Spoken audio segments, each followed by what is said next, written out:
Welcome to the Second Plan A podcast, where we dive deep into the art of navigating life's twists, turns, and sucker punches. I'm Amber Hoover. I'd rather stick to the plan. And I am Ryan Hoover, and plans should be like rules. They are simply guides. Oh. So today we are moving to our second Plan A. On this episode, we enter into the octagon that lives between our ears and go toe to toe with the fears, thoughts, and distractions that typically live in the past, but place a burden on our present and future. Would you like to say something about the octagon between our ears? How much time do you spend on writing the intros? Okay, so typically, I'll be honest with everyone here. Typically, I give it probably more thought than is needed. Yeah. This one, I completely went to ChatGPT, and I don't think you're supposed to tell people that. It's the world we live in, though. So, okay, I still had to do some thought. I went to ChatGPT, and it gave a lot of nonsense. Yeah. But I thought, and it said the mental dojo. And I was like, well, that's not what I'm going to use. And I came up with the octagon that lives between our ears. And I was very proud of that. Mm-hmm. But ChatGPT got me there faster than I usually get there. So got it. That's my not quick spiel. All right. All right. So in the last episode, we talked about the psychologist who measured Greg Norman's pre-shot routine in the 1996 majors, where one bad shot caused him to rush his routine. And specifically, you said, past events in many cases have no impact on your present and future except for what you give it. So this episode is going to dive into that allowance, for better or worse, because there are times where worry is more or less appropriate. Allowing the past to influence your present can be even necessary sometimes. But of course, there are plenty of instances that we're going to look at where that's not the case. So I want to start out with a thought process, which that's what worry is, right? It's the thought process. It's a cognition. And it's the phrase, the statement, the idea. I'd rather worry about it and it not happen than not worry about it and have something bad happen. That sounds dumb.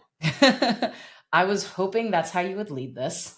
It almost makes sense, but then you think about it and you're like, wait, no. So, and I think there's a lot of, we think about worry and tend to relate it to planning. Yep. But that's not what's happening. No. And a lot of times it is things that you have completely no control over. Yes. So there's no planning for that. And there's no reason to worry over it. Yes. And again, episode to episode, we hit common themes and touch points and whatever. And I feel like aspects of this we've touched on. But it's the idea that we are going to spend our finite energy on something that we can't truly affect.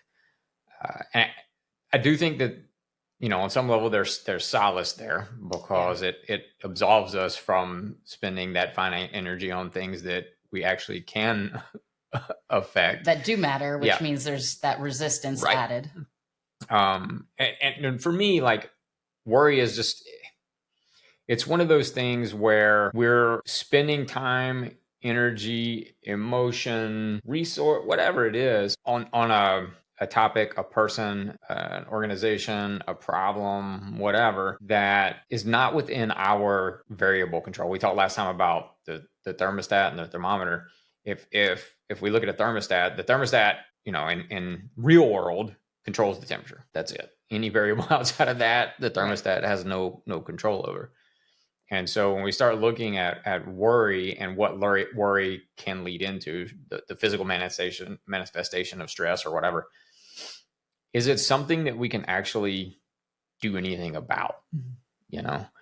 And I would say probably more often than not, the answer is no, because despite what we want to believe as humans, we don't really control a whole lot. Right. And then if we look at, okay, well, the things that we as humans actually worry about, how often do they actually come to fruition? Right. I'm spending all this time and energy worrying about all these things. And the quote is, well, I'd rather worry about it and nothing happen than not worry about it and something happen. Well, okay, if I'm spending all this time worrying about things that are likely to not happen, what am I not spending my energy on? What am I not spending my time on? What attention am I not giving to the things and the people that actually I can affect and that truly matter? Because and I have no numbers to back this up, but my guess is the vast majority of things that people worry about, one, either never ever happen, or two, they couldn't have done anything to stop it in the first place. Right. And so we're spending all of this resource on things that really it's futile, and that's bad on its own. But what makes it much worse is we're diverting those resources from things that we actually can affect and that do matter, whether it's people or work or whatever. To connect that back to what you just said, yeah. So a lot of what we worry about we can't control, or we're worrying about things that weren't going to happen anyway, or you spend so much time worrying about it rather than actually doing what you need to prepare for it or whatever it is that you bring it about yourself. Yeah. The fact that you worried about it brings it on. Yeah. And we've mentioned that before. The self-fulfilling that self-fulfilling type prophecy, which this type of thought process was related to magical thinking in a lot of the things I was researching, and it's this idea that unrelated events are connected. Okay. Because I worried about it, it didn't happen, or the flip side, of course, because I worried about it, it did happen. That sort of thing, Right. and it ignores the actual relationships between those things. Yeah. If I'm worried about getting fired and I'm spending all of my time perseverating on that and then not doing my work or not, that sort of thing, and you end up getting fired, the real relationship there was you not doing your work and getting fired, right. Not worrying about getting fired and getting fired. Yeah. But that requires a level of insight and introspection that most of us, I think, are not willing to do. Mm-hmm. I didn't get fired because of something that I did or didn't do. I got fired because of these things that I concerned myself with that I couldn't actually control. Right. And then I almost created the circumstances that brought it about. Yeah. Well, and the other side of that is dangerous as well because of the connections your mind makes. So if you're worried about getting fired, but you are doing your job and whatever it is, you're just having this anxiety and that you've induced upon yourself and a stress response as well, but you're doing your work and everything's happening the way it needs to be and you don't get fired, your brain says, oh, if I worry about this thing, it won't happen. That felt good. I should do more of that. Right. And now you do get locked into not just worrying as a cognitive bias of sorts, but worrying as a habit. Yeah. I have to worry about things, otherwise bad things are going to happen. Yeah. Well, and if you take that example and extrapolate to a more holistic approach, we have to also recognize and acknowledge, okay, well, me worrying, me stressing, me placing this extra emphasis and allotting extra resources to this thing so I don't get fired. But what is that doing to the rest of my life? Mm-hmm. How is it affecting every other aspect of who I am and what I do and the people around me and that kind of thing? It's easy to get caught up in one aspect of our existence, and you said perseverate. Really drill down on that thing and forget that there are a whole lot of other pieces of life that I am unintentionally affecting by perseverating on this one piece of it. And I think this episode is titled The Cost of Worry. And a lot of times we get, in the weeds in the episodes. There's a lot of crossover in themes and, of course, what we're talking about. But we've really hit on one of the biggest costs, which is everything else around you. You get focused and perseverated on this thing. And then, again, your brain's making connections that don't actually exist. And it says you don't have time to play with your kids because if you aren't busy worrying about work, it's going to fall apart or whatever that is. But that's not true. And you can really alienate yourself from a lot of the rest of life. And it's easy to say, well, I'm doing this for my kids. Right. If I don't have a job, I don't pay the bills. I don't have money for Christmas presents. I don't this, that, and the other. And You We know, looked at that. we talked about this before. I think parenting is the hardest job ever if you care about it. And it's really easy to say, and I think it's probably a true intention when people say it. You know, Mhm.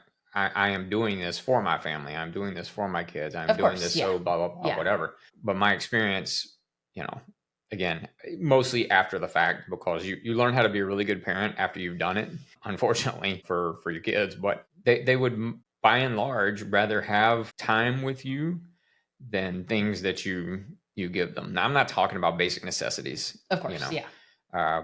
but Maslow's hierarchy of needs. yeah, yeah, I'm not talking about food, water, shelter, things like that. I'm talking about, you know, whatever you're stressing about getting them for Christmas versus taking them to a tree farm and cutting down a tree and, you know, decorating the tree and those kinds of things. That time and energy and effort will be remembered 30 years later, Right. where, you know, whatever Lego set you got them will have been in a Goodwill bin Yeah. 20 years prior, Yeah. you know. On the note of parenting, I want to move this over to a study I found about academic worry. And it was a study of fifth graders and how their self-reported judgment of whether they were worried about test scores and doing well in school and that sort of thing affected their skills.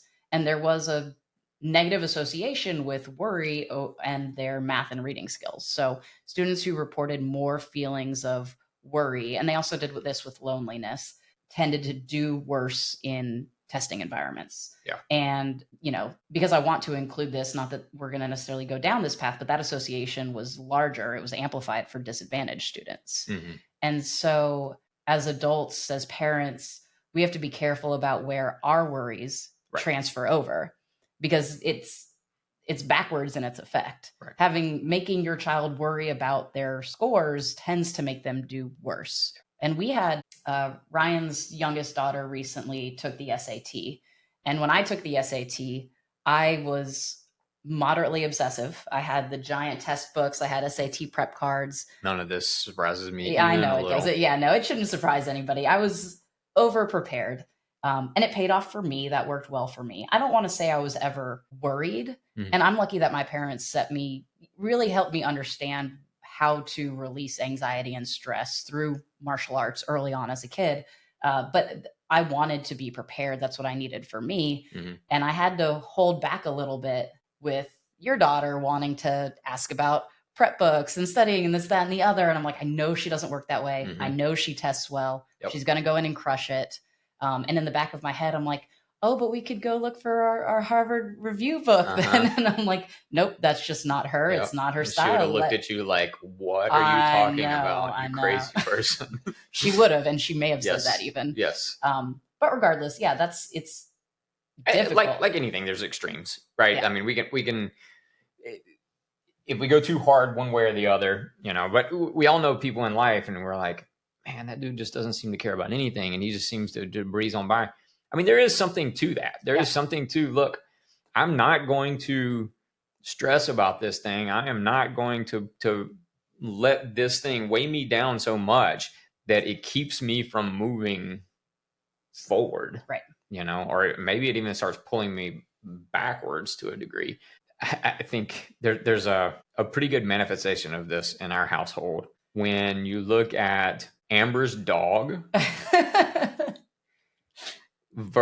and how he has clearly been reared versus every other creature in the house that has been influenced by the way that we live. He was raised without a father. I did my best to be both parents. No, it's very clear. And you know, he lived in primarily an apartment life for half of his life. And that you don't want. Okay. Anyway. You say what you want to say. The very obvious distinction is he's afraid of his own shadow and is terrified by pretty much anything. And the rest of the house, I think, you know, you could have grenades lobbed into it and they would look at it like, all right, let's go. What we got next? Can confirm. Yeah. I have sheltered him. I'm his protector. And yeah. You know, that's not the way it's supposed to work, right? I hear what you're saying. I do. And yet But he is the way he is. it's an example of I can very easily pass on my worries, my anxiety, my stress to other beings in my environment. Yeah. You know, Yeah. we talk about, well, smiles are contagious or whatever. Sure. I think on some level, how we behave, how we act, the things we say, whatever, it all can be contagious. You know, if I am constantly surrounded by people that are worried about everything, I'm either going to move on from those people because I'm like, I can't do this anymore, which that's probably what you should do. Or I'm going to start thinking, what is wrong with me? Why am I not worried or stressed about these things? Or what's probably most likely to happen is I am going to start taking on some of those traits. Yeah. You know, I am going to start worrying about things that I wasn't worrying about in the past. And we talked in the past about community and being intentional about setting up a community of people around us that support the ideals and goals and whatever that I have set for myself, and not echo chambers. You know, I want people that will push back on me when I'm not doing or saying the right things, but people that generally speaking are moving in a direction that is similar to the direction that I want to go in. Yeah. And if I'm surrounding myself with people that are in a constant state of conspiracy and worry and stress and whatever, that has to spill over into me.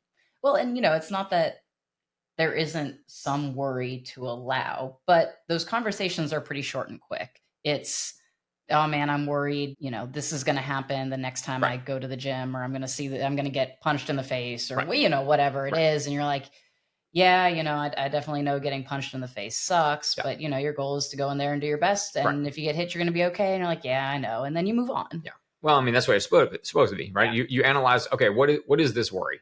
Mm-hmm. Is this something that I can control or not? And at the end of the day, those are generally yes or no questions. Wow, Ryan just said that. I said generally. Oh, well, I'm aware. But they are like, do I have any sort of control over this thing that is causing this consternation for me? And if the answer is no, then okay, I allow myself to acknowledge I am worried about this thing. I can't control it. I can't really affect it. So where else can I put my energy? And it's like when we talked about Hard Ready and the attention diet, and we talked about nutrition and how if we increase our intake of good foods, it leaves less room for less desirable foods. And we talked about the idea of the same with media and whatever. I think we can look at this similarly. If we start thinking more about things that are going good in our lives, if we start thinking about the people in our lives that help make our lives better, if we come at life with a little bit more gratitude and we acknowledge that gratitude, and maybe we write some thank you cards or whatever it is, we start drowning room and space for all these negative, worrisome kind of thoughts. And again, I'm not saying there's not a place for it, sure, but it's fleeting. Yeah. I acknowledge it. Quick, I decide what I'm going to do with that, and then I move on to something else, something that is going to move me in a direction that's positive, that I can control. There's no benefit, and there's truly negative benefit in me spending time and energy and effort on something that I have no direct influence over. I love that, because I've got a couple ideas here in terms of how to worry less, because I wanted to hit that in this podcast as well. And of course, the first thing is to identify the worry, and is this something I can do about it? Ask yourself that question. And I put, well, if yes, do it. If no, stop worrying. But rather than stop worrying, rather than trying to take away the behavior you don't want, you should give it the behavior you do want. Well, what can I put my attention into? Because it's like, well, if I start saying, well, I'm not going to have sugar. Yeah, I was absolutely going to go that direction. What do I all what you're do thinking I think about about is now? Sugar. Yeah. So instead of saying I'm not going to have sugar, I say I'm going to increase my fruit intake. Yep. Just as an example. And so if I say, well, don't worry, that's all I'm thinking about. That's all you're thinking about is worrying. Well, and instead of that, I say, look, for 10 minutes a day, 15 minutes a day, write thank you cards. Mhm. Even if you never send them. Yeah. If they never go anywhere, write now. If you take time to write them down and you're honest about them, then you should send them, because people like to feel like you have recognized the things that they are doing. But even if you never send them, that's 10 or 15 minutes that you spent on a positive thing you could control, that is starving the worry that you otherwise could have spent. And it won't be 10 or 15 minutes. You'll get into rabbit holes, and one worry leads to the next and to the next and the next. And you get this downward spiral that has no end. And it becomes like this black hole of despair, as opposed to, I'm going to be intentional about how I'm spending my time. And again, it's like diet. As soon as you put a word to it, and as soon as you put restriction to it, and as soon as you say, don't do this, that's where your attention starts to go. Fill it, be intentional, fill it with something that you do want, as opposed to focusing on things that you don't want. And even intentionality is tough. We're presenting it, of course, like a simple solution, but it's not easy. It's difficult to keep yourself focused and be intentional throughout your day. And there are going to be times where you're watching something and eating or whatever, and your mind is going to wander. So it's important to have either somebody that you're communicating with, or your own internal triggers, again, to pull you out of that. Well, this is where coaches are important. This is where, again, a community is important. If, let's say, you said, all right, my vehicle for dealing with worry, stress, anxiety, or whatever is exercise. Okay. Mm-hmm. And I do think there's some value there. Well, if exercise is not part of what you currently do, then there needs to be a smart progression about how you're going to enter into exercise and move through that. This is the same.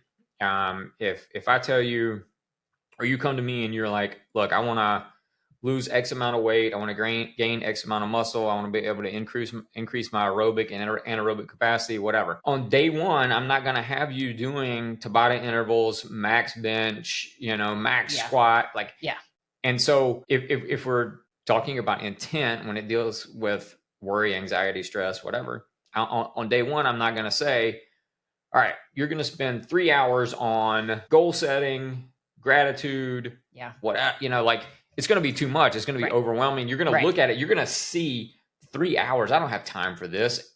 And not only are you not going to do it, you're going to now worry about not doing that. Yeah.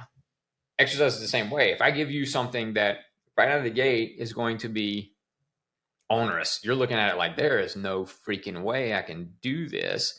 So either you try it and you've already decided you can't do it, so you're not going to be able to do it probably, or you don't do it and now you worry about having not done it. You feel like a failure. You get into this doom spiral.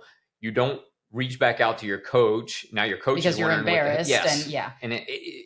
So having people around you that can help you navigate this, and this is maybe where, from the last episode, I don't understand therapy well enough, where maybe a good therapist can help you navigate through some of these things. I look at it from a coaching perspective, and on some level, maybe those things are similar. I can tell you as a coach that used to do a lot of private training, 80% of the conversations that I had very little to do with the physical skill sets that we were working on. Right. They were kind of what we're doing now. It's these lessons that we get from the fighting space into your real life. Yes.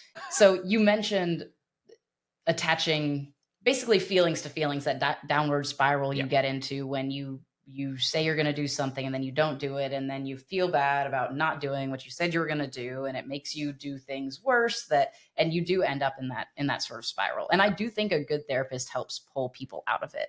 And not that it has to be a therapist, or not that it has to be that, but just to connect that back together. And again, I'm not saying therapy is bad. I'm not, in the quick everything's good, everything's pass bad, or whatever that was, everything, planner game pass that we play, for me, based on my peripheral knowledge, I don't think it would be helpful. Now, that said, I have had coaches that have done a lot for me, and maybe on some level they were providing therapy, and maybe the moniker of coach made it more palatable for me. I don't know. Yeah. I want to make sure people understand. I'm not saying don't go to therapy, don't do therapy. Yeah. I'm old man yelling at clouds, just pull up your bootstraps, whatever. I'm not saying any of those things. I'm saying that for me, I think I have had experiences for dealing with things like this in other ways. Yeah. I understand. Have you heard of the Mr. Thank You Project? Nope. So I actually did this probably around 2017 or 2018, and I can't remember how I got into like down this rabbit hole, how I found out about him, but it was this guy who decided he was going to write 5 thank you cards every day for 30 days, kind of thing, kind of challenge. And I felt connected to that. I decided I was going to start with 3 thank you cards every day for 30 days. I did really well at the beginning. I started struggling a little bit with getting to 3. But I still have my giant package that I bought of thank you cards that I plan to get back to.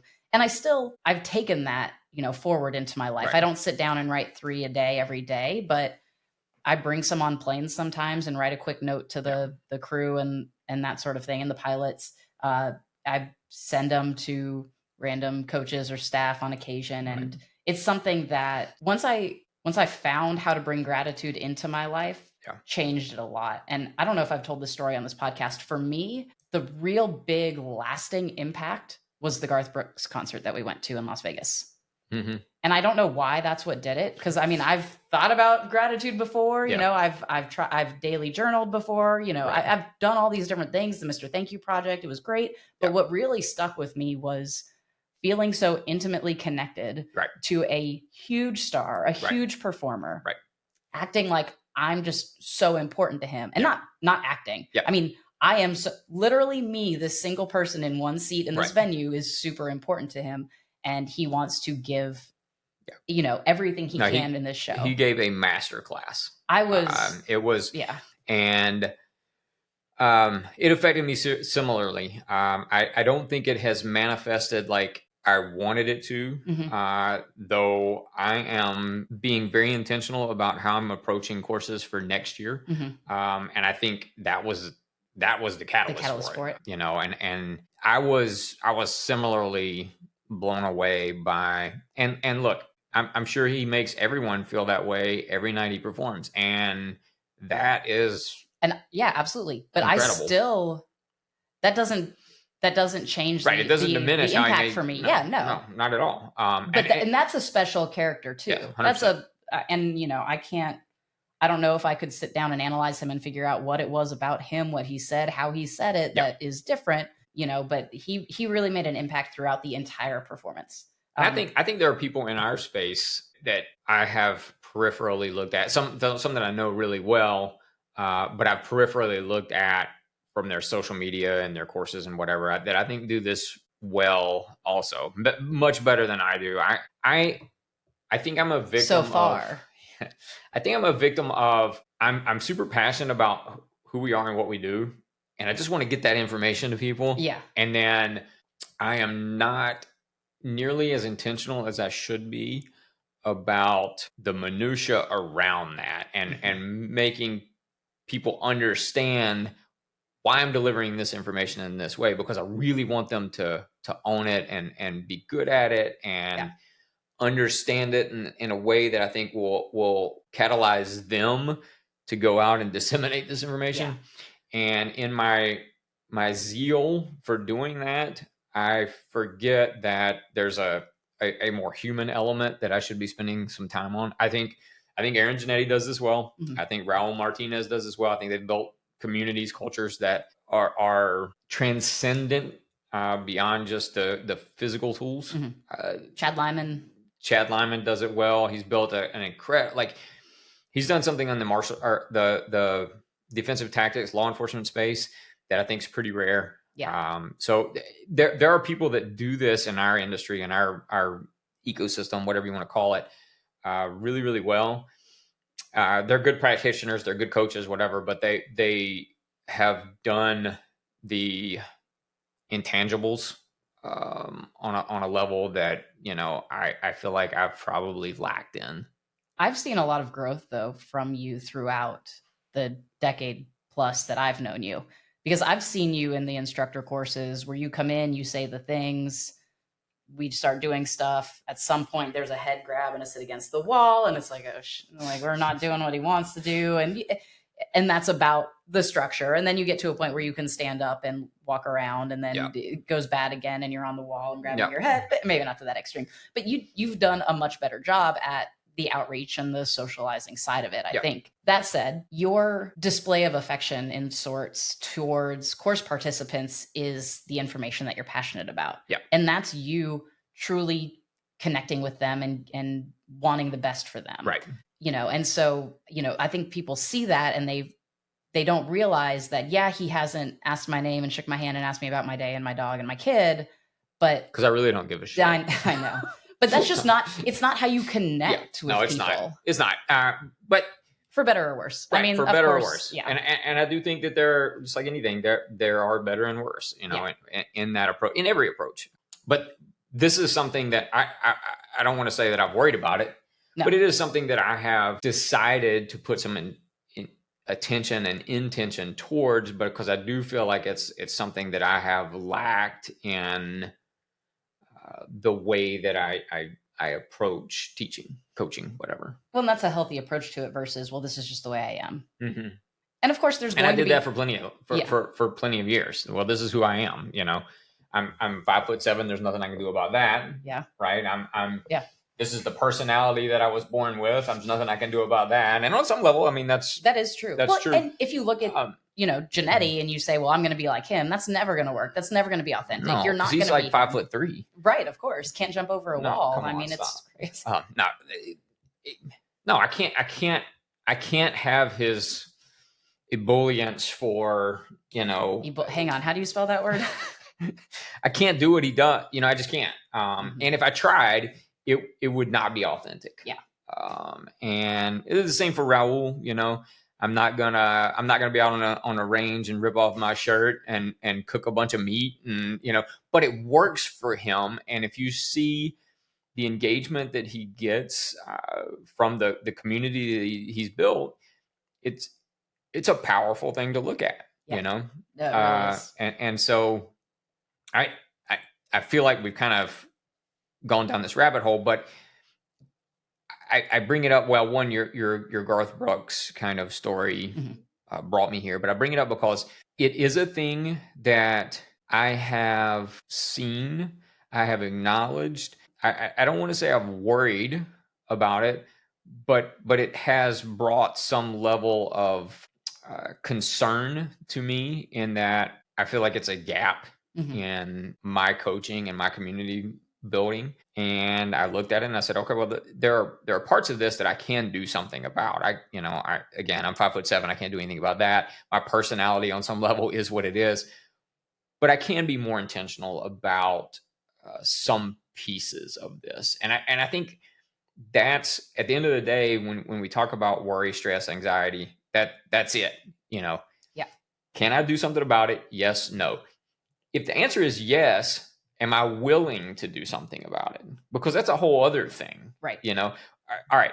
I'm 50 pounds overweight. Can I do something about that? Well, do I have a medical condition that keeps me from doing something about it? That's one thing. If the answer is yes, I can do something about it. Now I have to say, all right, well, am I willing to do what it takes? Because that's a whole other thing. That's a hard conversation to have with yourself too. Yeah. And that's over I think that decision. Especially when it's your personality. Because you have to acknowledge that there's something lacking in it's different than, okay, well, I'm 20 pounds overweight. Right.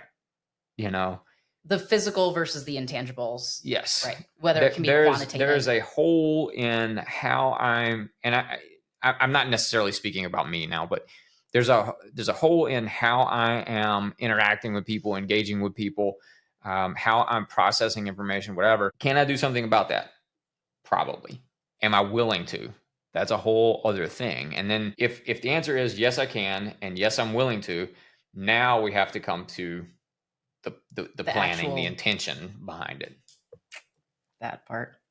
So in the how to worry less category, we've hit, is there something I can do about this pretty hard? Right. And we've talked about this quantitative, qualitative difficulty. When it's something quantitative, it's simpler to answer these questions and to look at them with some action result type influences. The next one I have listed, though, is challenge your catastrophizing. So if I'm worrying that all of this is going to go wrong, the worst is going to happen.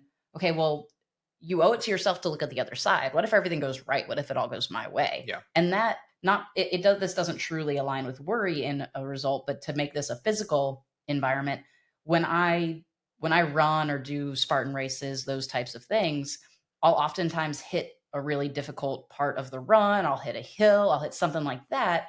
And the bargaining I make with myself is, okay, this is gonna make me go slower. This really sucks. I'm gonna pull back, whatever I have to do to get through this. But on the other side, when I'm going down this hill, Mhm. when I get through this obstacle, I'm gonna make up for that. I'm gonna go. Yeah. Right. And so I balance this, this is really bad, with the all right, go.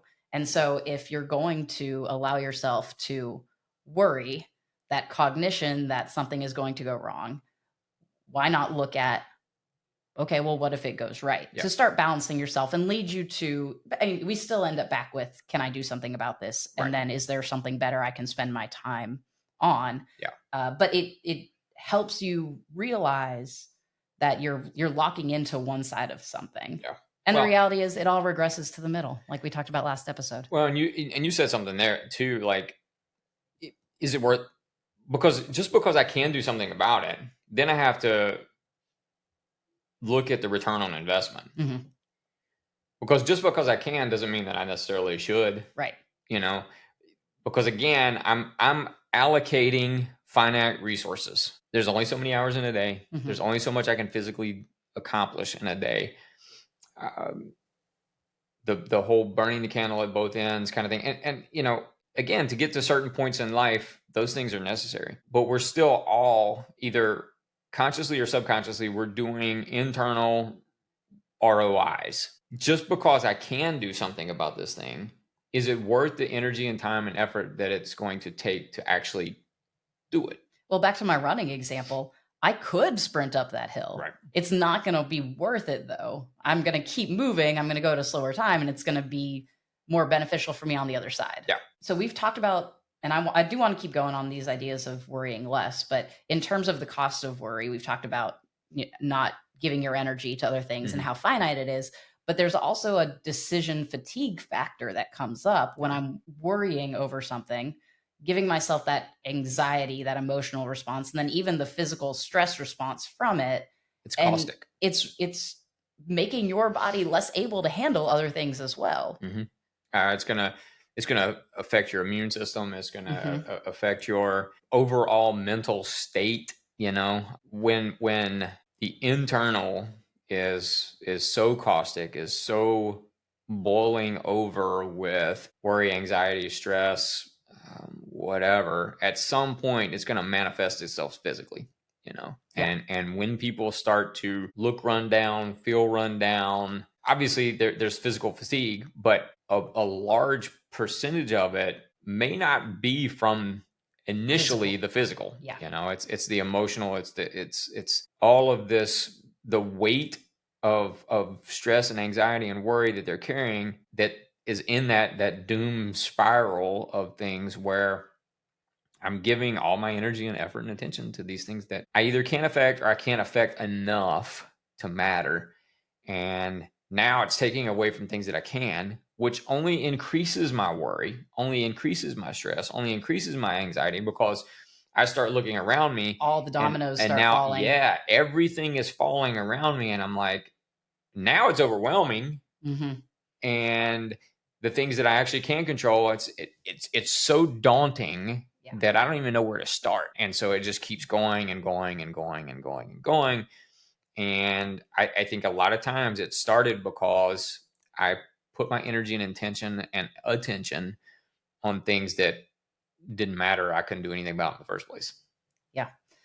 uh, I actually happened to have a conversation this morning with someone about nutrition and diets, and was thinking about how that all ties in when you look back at worry, because people will tend to find diets with a lot of rules and restrictions, and they have to make so many decisions around what they're going to eat. And of course, you're already fighting your natural instincts because you'd rather have the burger, but you're not supposed to have X amount of carbs on this diet or Right. whatever it is. And so Right. you run yourself ragged. And by the end of the day, of course, you just sit down and grab a bag of popcorn, a bowl of Right. cereal, And the maybe ice not cream even kind, realize it. like, yeah. But you literally can't make those decisions anymore Yeah. because you've worn out that resource. Right. Well, and somebody recently asked me, I think you were there maybe, about if I track my Yeah. macros and micros and whatever. And I'm like, hell no. Mhm. Uh, I generally follow that 80-20 principle, Yep. Yeah. and it's loose, it's fluid. Like I'm not physically tracking, okay, 80% of my intake is clean, 20% of my intake is whatever. But I would say 90% of what we consume, I cook. Yeah. Oh, yeah, you cook it. Okay. So Yeah. going into it, I have a pretty good understanding of what we're eating, what Yeah. we're consuming. Yeah. Well, and that makes a big difference because you don't really know what you're consuming when you're going out and You have no ordering from idea. these places. No idea. Mhm. I'll tell a super quick story. I was teaching a seminar in Kentucky. This has been 10, 12 years ago. It's been a long time. And I let the host know ahead of time that I'm on a plant-based diet. And generally speaking, when I travel, and again, this is something that I'm trying to be better about, but generally speaking, when I travel, I really just want to chill in the hotel. Mhm. There are very few times in my life where I can sit in a quiet room. Nobody's asking me questions. No dogs are barking. just No gonna birds say. are screaming. No Yep. cats are mewing. No, like there's just not a lot of times in my life where that happens. And I truly enjoy hotel time. And so, but I also understand that when it comes to business and building community and relationships and stuff like that, you need to engage as well. And so I let this host know, look, I eat a plant-based diet. And because generally speaking, hosts want to take you out to dinner or whatever. So we go out to dinner, and it's Texas Roadhouse, which is, really well known for their plant-based offerings. um, and so I'm looking at the menu, and I'm like, yeah, there's nothing here. So I think I ordered a salad, and I asked for a baked sweet potato. Mhm. And the waiter, and I give this dude a lot of credit. The waiter looks at me and he's like, "Hey, are you a vegetarian?" I said, "Well, I try not to consume animal products." And he says, "Well, just so you know, the sweet potatoes are dipped in bacon fat before they're baked." Now, this is something that I would have never in a million years thought to ask. Nope. And so, yeah, when you are not fixing it yourself, you don't really know what you're consuming. And again, if we talk about the variables we control, Mhm. we're acquiescing that control to somebody else when it comes to our physical food nutrition intake. We're giving it to somebody else. And I'm not saying don't eat out. I mean, we eat out. Like, Yeah. I'm not saying that. I'm just saying We also recognize, be aware. yeah, making a health conscious choice out is not the same as making health conscious food at home. Right. We Right. just know It's that. Yeah. again, it's there's not these false dichotomies. It's not. Yeah. One or It's the either this or it's that. Mhm. It's understanding that there's nuance in life. Yeah. Well, and so with diet, you'll have some stumbles. You'll eat out some. You'll just make it a frozen pizza night. It Mhm. happens, and you get right back on track in your next Which, by the way, meal. there's nothing wrong with that. Of course. Like, I think you should do that. I love our frozen pizza nights. Look at if you don't follow The Rock, and I'm not saying follow The Rock, but if you don't follow The Rock, go to his Instagram page and look at it sometimes. Oh, his Dude is dessert ripped, train. he's shredded, whatever. But when he has his cheat meals, which I don't really care for that term so much, but when he has his cheat meals, that dude does it right. Yeah, he does. Oh, I'm so jealous. I could give him a run for his money, I think. I don't think not so. even close. I would give it a shot though. Dessert trains, check it out. It's amazing. His sushi night is pretty incredible too. Anyway, sorry, I'm getting off topic. Weird how food did that to me in diet. I'm going to use this though to move us into another idea for worrying less, and this is the idea that your mind and your body tend to go where you look. If you're going to ski down a hill, you're not looking at the ditches and trees and giant metal You structures. better not. Yeah, I know. Because That's where you're going, right? You're looking Yep. down the clear path. So, yeah, you're going to eat some trash food. Yeah, you're going to crash into the sides sometimes, but I'm still reorienting, focusing my mind and my body towards where I want to go.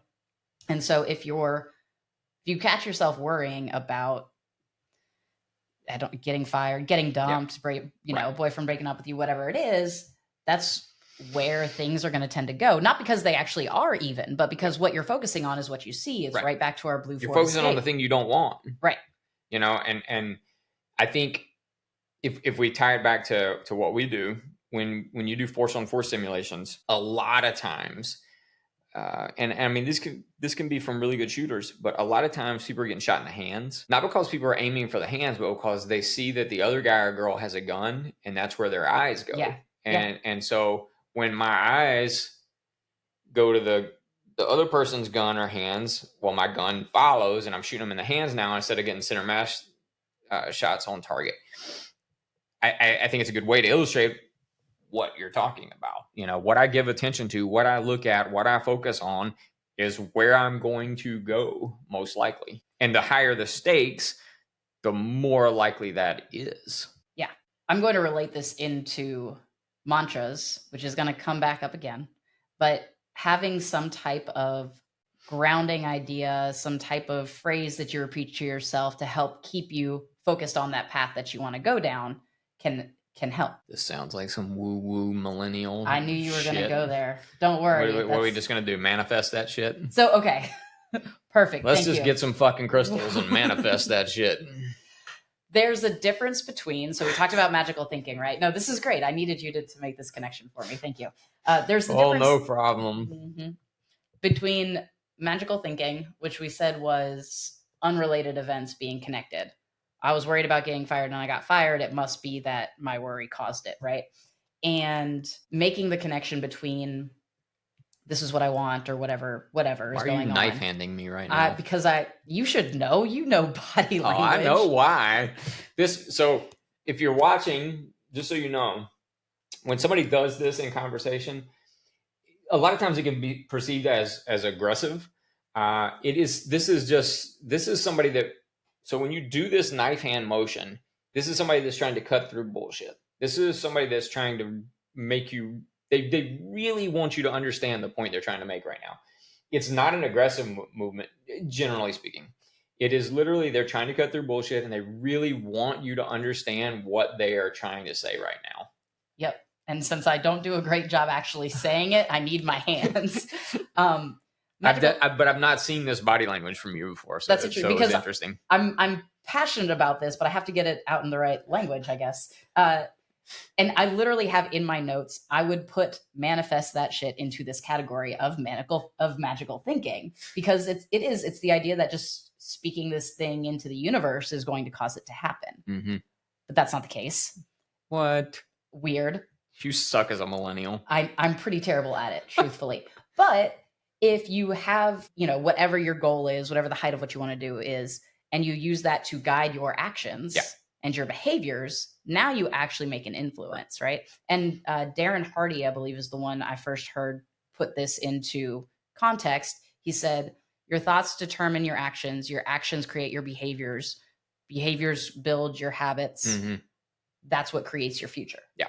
And so the thoughts, actions, habits, future setup mantra for, to use a term to it, has helped guide me a lot since I heard it as I start going into whatever I'm working on. Yeah. Yes, my thoughts are not going to create my future, but I can use them to help guide my actions, guide my behaviors. Yeah. It's the manifesting thing, mm-hmm.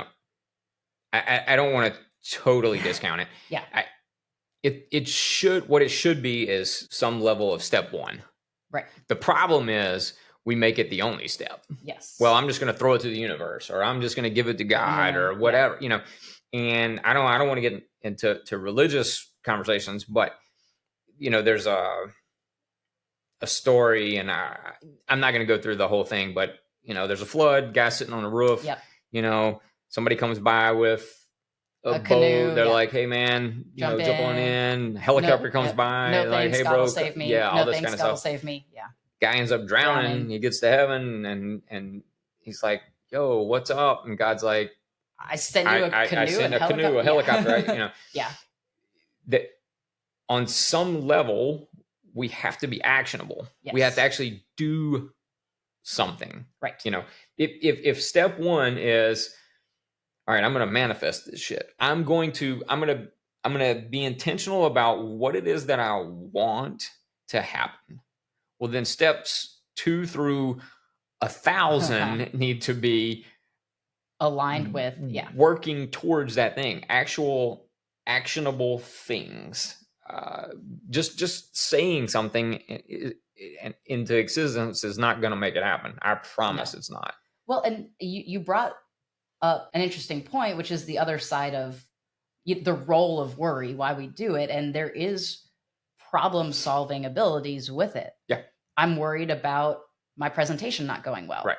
Okay, great. So now you know to practice the presentation, to memorize your, whatever, but it doesn't exist without action. And, our ancestors were worried about getting eaten by alligators when they went to get water. So they used that worry to create a plan. They were actionable on it. Right. And when we're not actionable is when we end up with these costs, this decision fatigue, with our infinite resources being placed somewhere else. Yeah. Well, I mean, I think at some point, everybody in our world has had this dream or a dream similar to it, where you're in a fight, or you're in a gunfight or whatever. You're in a fight and you're throwing punches, you're throwing kicks, you're doing all this thing, and it's having zero effect. Nothing's happening. You're shooting and the bullets just kind of drip out of the barrel, or nothing. You're or screaming and there's no sound coming out. Nothing's happening. Yeah, I've had those. Now, we could wake up from that terrifying nightmare and be like, wow, that sucked. That was terrible. Let me go fix a cup of coffee. Or we could be like, okay, that sucked. That's terrible. What do I do with this information? Is that my subconscious telling me I'm not putting enough time, energy, effort into a thing? And most times, yes. Yeah. I mean, that's pretty common among our industry. And again, okay, well, and I'm using that as our industry, but that there's probably parallels into. Sure. Yeah. You're doing a work presentation and you're, whatever. Yeah. You get up there and you're naked, or, like, all right, well, maybe that's telling you haven't put in the prep time that you need to for this presentation. So what do you do with that information? Yeah. Are we going to be actionable, or are we just going to be like, well, it's just a stupid dream? That's the thing. Worry is a great tool when there's a sense of uncertainty or danger or concern, but not if we don't give it action. Otherwise, it just drains us. Well, you mentioned our ancestors. If all I did was worry about getting eaten by a saber-toothed tiger, I'd never leave the cave. Yeah. And I'm going to starve to death. Right. And I mean, the reality is this is pretty much still true today. We're not bigger, stronger, faster than pretty much any other creature on the planet, which means that we have to be intentional about how we move through space. Right. So we don't become a meal for somebody else, something else. And, that led to, all right, well, we're going to create spears. We're going to make bow and arrows. Okay, now we're going to have firearms. Whatever it is, we're not going to not go out at certain times of day. We're going to go out in the heat of the day where the animals are asleep, when the animals are sleeping. We're not going to go out at night when the jaguars are nocturnal and now they're on the hunt. Right. Yeah.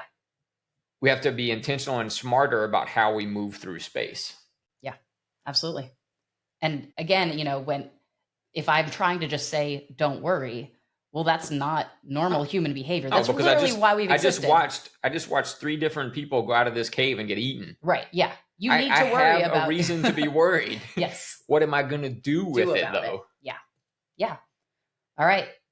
Before we finish out, we've got a game of plan or pass. No, I don't like this game. Okay, I'm going to put it more towards me, and then you can just be like, yeah, sure, whatever. Okay, perfect. Is that okay? All right. Yeah, sure. So for those of you who did not hear the game last week, go back, watch that episode. Or watch not. The plan or pass. Definitely. You can play it. I don't know if there's any reason to actually listen to the last part. I liked it. So he or we can justify our reason or our answer in whatever way, but we do have to decide. We can add a heaping pile of it depends with it, but we will make a decision. I will make a decision. For example, if I decide to pass on something, like if Ryan's passing on therapy, it's not that nobody should go to therapy. It's just that it's not for him. So for plan or pass, I'm going to start with mantras. And for me personally, that's a plan. I enjoy having some kind of phrase that helps guide me in the endeavor I've chosen to do. For example, I was going to get this in there anyway. Okay. Since we've talked about dogs. Okay. When I started fostering, I knew I was going to want every single dog I brought into my house. And so I had to have some kind of plan for when I would bring that dog in and would want to keep it. And my mantra that I used to help guide my actions was helping, not hoarding. Mm-hmm. If I adopt this dog, I can't help anymore. Okay. I am out of space. I'm at my dog limit. I'm at my dog max. So it helped keep me grounded, even though I was like, man, I really love this dog. He's so fun. She eats the bugs off the wall. Like, there's a lot of usefulness there. And I'm like, but I won't be able to help anymore. So off to a home you go. They'll love that you eat bugs just as much as me. How many bugs did you have? Never mind. Next. Okay. Anyway, so for me, mantras, I mean, obviously they still have to be done correctly. There still has to be action with it, but it's a plan for me. Okay. What about you, Ryan? Nah. Yeah, I figured you'd be a pass. Yeah. Personal pass. Excellent. Without acknowledging religion necessarily, Okay. give it to your higher power. Yeah. God as you know it to be, him to be, that sort of thing. Pass on that one. Yeah, and I think there are benefits for people of this. Yeah, I think my biggest problem with it is people leave it at that. Yeah. Yeah. And I don't, regardless of what you believe, if you believe in a higher power, there's a reason that higher power gave you the ability to think and make decisions and be actionable and actually do things. Not so you could just throw it back to them and be like, hey, figure this out for me. Yeah. You know? And regardless, all day, every day, you're going to have to make decisions. And not making a decision is making a decision. So yeah, I think I do see how it can be beneficial to some people. My issue with it becomes, one, it's the end all be all, and then two, it's a way for a lot of folks to just absolve themselves of any responsibility for anything that happens to them in their life. It could maybe be a step one, but it's not all of the steps. It's back to manifesting. Right. Yeah. Okay. The serenity prayer. Again, higher power. Right. However you believe God. Grant me the serenity to accept the things I cannot change, courage to change the things I can, wisdom to know the difference. Yeah. I mean, I think that's pretty much what we've been talking about this whole podcast, Say it. In a very... Say the P word. Say it. in a very brief, succinct way. No, exactly. That's what this is doing. Yeah. We could have just said that and then ended the podcast. And then ended the podcast. It would probably get 100% retention rate. Probably. Oh, well. So we'll try that next time. Anyway, so that's going to be a plan. It's essentially what we've talked about. So. Yeah. Yeah. And then, of course, with action, not just say the prayer, move on. Right. Take your actions based on whether you're looking for serenity, courage, or wisdom on that one. Yep. Awesome. All right. See, that wasn't terrible. I don't like it. I'm sorry. I'll put a poll up in this podcast. I don't care what they think. I do, because if they like it, I'm going to keep doing it and forcing it on you. You're still going to keep doing it regardless. We'll see. We'll check. I'm going to make data-informed decisions. Let's do plan or pass on the plan or pass game. Plan. Hard pass. All right. Well, it's 50-50. So we're counting on you guys. Go to the Spotify poll. Go to Instagram. Engage. Let us know if you're enjoying plan or pass. That's our look at the cost of worry. If you enjoyed this discussion, please leave us 5 stars, follow, share, subscribe with the bell icon on Spotify. You know who doesn't worry? Deadpool. Deadpool doesn't worry. That is 100% true. Deadpool's also very comfortable in who Deadpool is. That dude's not worrying about anything. Now, he can't die, so I guess there's something to that. But so our recommendation, I guess, is to be immortal, so you don't have to worry about anything. Okay, anyway. So listen, we love doing this. We want to keep doing it. Engage with us. Share it with your friends, please. If you didn't enjoy this podcast, keep it to yourself, or still share it with everybody you know. We'll take engagement where we can. Listen, as of right now, this podcast just costs us. It's true. Yeah, this is an expensive hobby. if we're looking at, we talked about return on investment, ROIs.